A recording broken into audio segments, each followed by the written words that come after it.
Welcome back. What should we make of Richard Spencer's appearance today at the University of Florida? A reminder the forces of hate, white supremacy, racism, anti-Semitism, bigotry are not only still present in America, they are in fact empowered these days. And that's why we need to be aware and on guard. Or is it a pathetic dribble from a hate monger yearning for relevancy?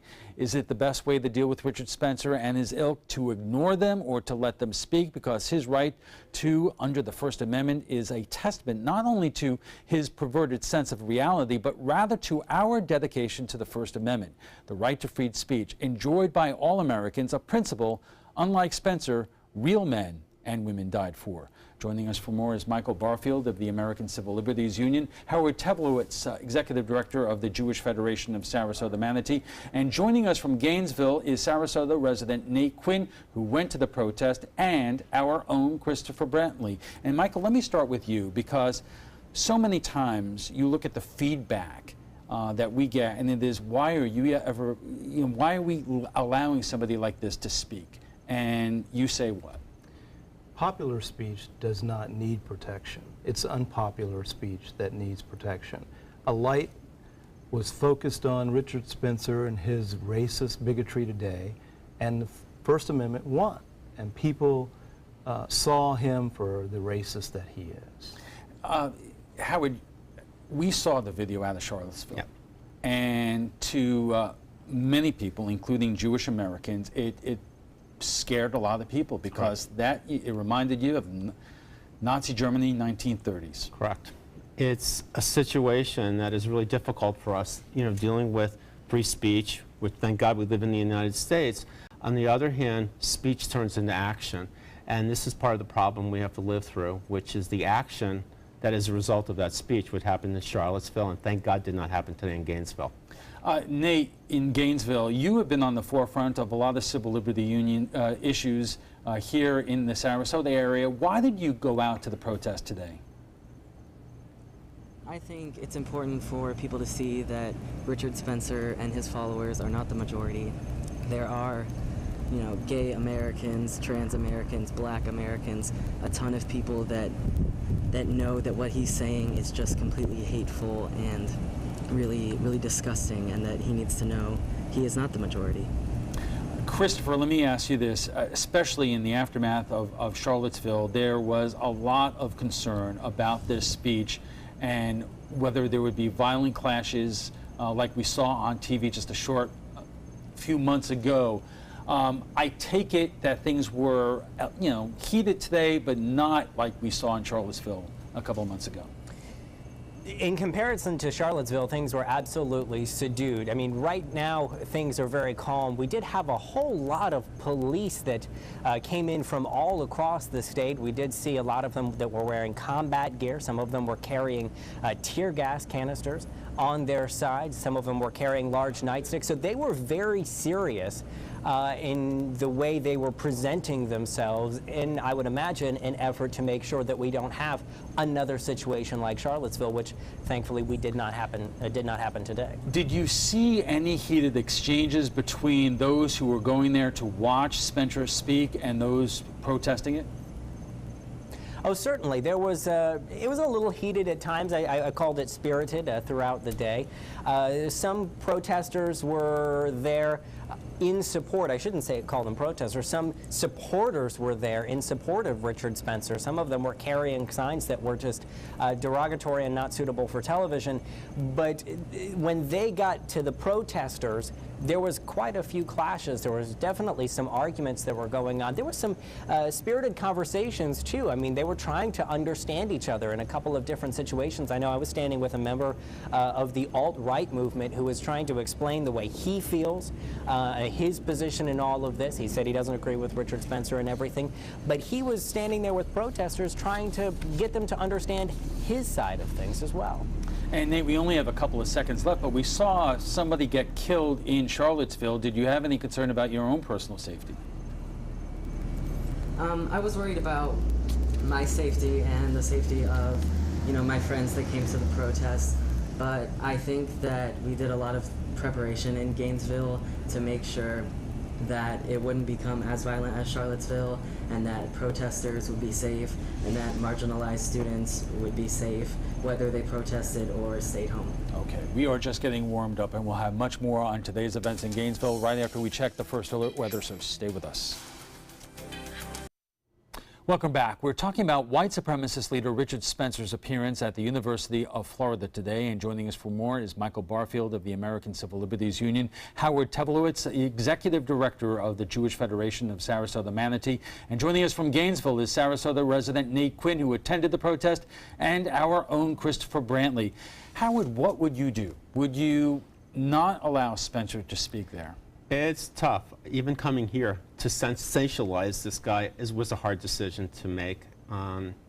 Look, on one hand, thank God we, again, live in this country where we can have freedom of speech. On the other hand, he's shouting fire. I mean, he's shouting fire in a theater. There's something wrong.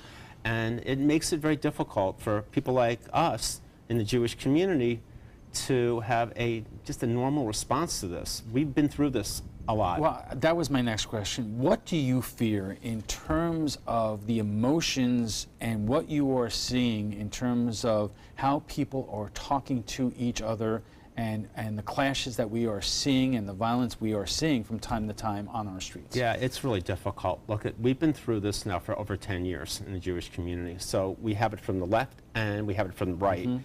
And it's a very difficult thing to watch because we've lived through this from the left and from the right. And we're watching it again and again and again. So it's very challenging not to step back and say something when we're seeing it from either direction. But unfortunately in this country, we've watched it from the left for years. And it's been quiet and underground. With Richard Spencer, now it's coming out in a different way. So we're seeing the protests on campuses and other places. On the other hand, it's been quiet. So we've been called all kinds of names for years. And unfortunately, anti-Semitism, racism is raising its ugly head in this country one more time. Michael, there are people who are legitimately concerned that these protests and this language, a lot of people share the thoughts. They may not go out there, but we're seeing it more and more. And it raises the possibility that we could see increased violence attached to this kind of talk. Well, in my mind, people need to accept the fact that racism in this country never really disappeared, and that it's been apparent and under the surface for quite a long time. And shining a light on that, to me, is what we need to do. Let's not pretend that the Civil War ended. There are people in the South, I grew up in the Deep South, that are still fighting it, and shining a light on those dark corners of these people that would try to mislead people, to me, is the best remedy. When the government bans speech, when the government bans anything, when a parent bans anything, the natural curiosity of a person is to find that they could succumb to it. So we think that the best remedy for that is to shine a light on the racists that they are. Nate, let me ask you this, because you are a young person making their way throughout this world, and you are experiencing people speaking out about a lot of different issues right now. What is your greater concern in that community of Gainesville, which is really kind of a melting pot of Florida, in terms of how people are speaking to each other these days? My biggest concern is always the safety of marginalized students on this campus. This is supposed to be a place for learning. We're supposed to be getting closer to our careers and, making our lives as young adults. And instead we're having to, fight Nazis on campus and the speech that they bring with them. And we're having to interrupt our days and protest and find different roads to drive on. And, it's like the same speech that we were talking about in the 1930s has somehow come back, and it seems even more vicious now and even more violent. What do you see on campus in terms of daily issues, in terms of intolerance from people who are maybe on the left or on the right, or in terms of the way people talk to each other, and whether people get threatened, whether it is out in the open or not? Within the past about 2 years on campus here, we've had quite a few hate crimes and individual Nazis showing up on our campus that really haven't been fought against from an administrational level. It's really been the students coming together, mostly students that are on the left, that come to stand up for themselves and for their peers. And I think that's a really beautiful thing, and that's going to continue to happen as we have these battles here in Gainesville. Christopher, let me ask you this. As you talk to protesters today, were more of them students at UF who went out there to basically speak their mind, or were the protesters mostly from the general area or even other parts of the state, including the Suncoast? Definitely different parts of the state, definitely different parts of the community. Largely, though, it was UF students. We're talking a lot of people wearing Gator clothing as they're coming out here. You know, it was a mix of people. Of course, we did have members of the Manatee County chapter of the NAACP. I saw people that said they were from Jacksonville. Some people were from Miami. I mean, this was really an event that got a lot of attention, not just here, but really all across the state. And I would imagine, given that this was trending on Twitter today, that this was really a hot topic across the country. Michael, let me ask you this, because as we reported earlier, Richard Spencer has tried to deliver his hate message at college campuses across the U.S. Some schools have turned him down and prevented him from going there. You know, when you heard from the president of UF today, they said that they had no legal no legal option but to allow him to speak. Why does he feel that way? And obviously other schools can say no. Well, the University of Florida opened up speaking halls, etc., to the public for a fee. They've done that for years. Most major universities have done that. When you do that, the government university has to be neutral to all speech. It's an all or nothing approach, Alan. You either don't allow any speakers to come to your campus, or you allow all of them. Most universities following Charlottesville have said, we're not going to bear the cost of providing the security, and we're going to just ban inviting speakers. It is Florida taxpayers who are flipping the bill for the security there. That is. But there are some benefits to this. In my mind, there are benefits of, first of all, being aware. Letting people know and being aware that there are people out there spewing this kind of hatred and venom. And being aware and cognizant of that, to me, is the first defense of what you can do. It has organized and galvanized people together to come together to speak against it. Spencer was clearly uncomfortable and rattled today by the responses that he got. He was jeered in public. And I think that's a victory for the First Amendment. Howard, let me ask you this, because you've all said that this has been an undercurrent for years and never really went away, but there has also been a lot of discussion that this kind of protest and this movement has been given a breath of life in the last year or two. Look, the simple answer is always yes, but the truth of the matter is, at least from a Jewish community perspective, this has been an undercurrent for probably 10 years on campuses. From the left, speakers are coming in, they're shouting people down, name calling, it's mostly against Jewish students.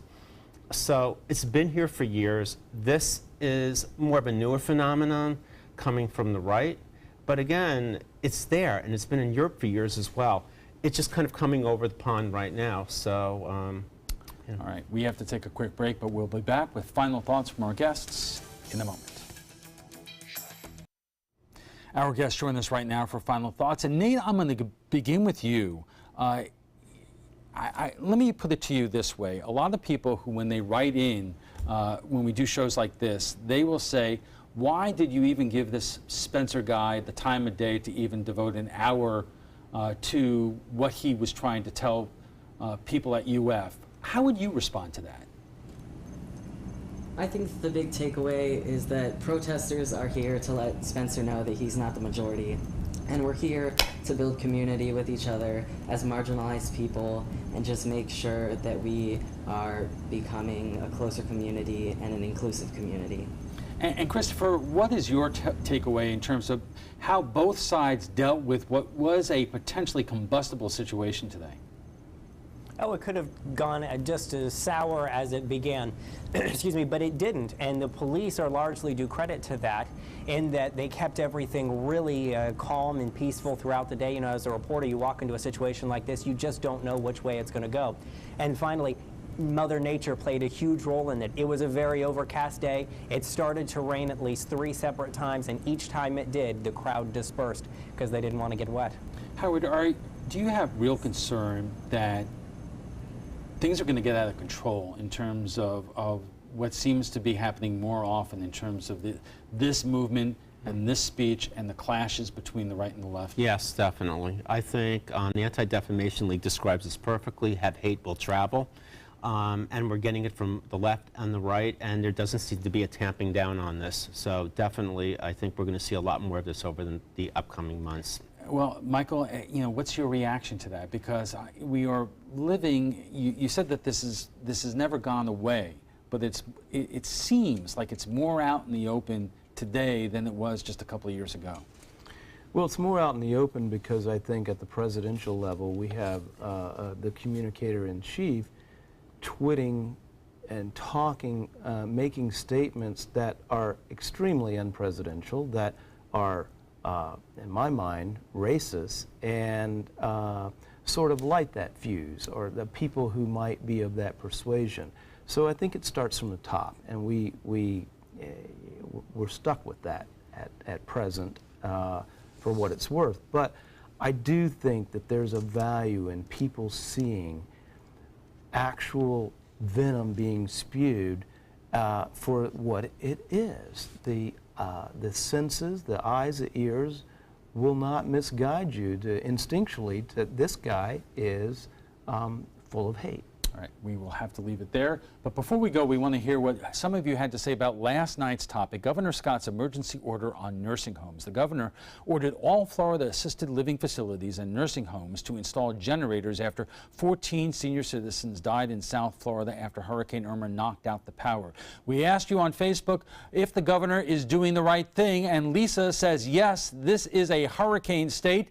They should have had that in place from the beginning of time. Matt says 60 days is honestly too quick. We're not talking a little generator that the needs most have, but a very large generator that will require load planning and permits. Getting a permit is not an overnight process. And Michelle says if you can't comply, get a new business.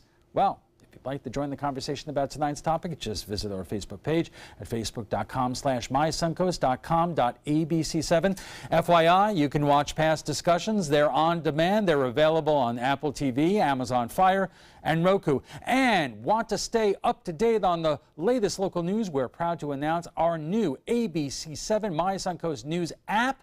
If you have an iPhone or an iPad user, you currently have our news app. You'll want to go to the App Store and download WWSB ABC7 Tampa My Suncoast. It's free and it provides the most comprehensive news coverage for Sarasota, Manatee, Charlotte, Hardee, and DeSoto counties. Android users, no worries, you'll get the new version automatically.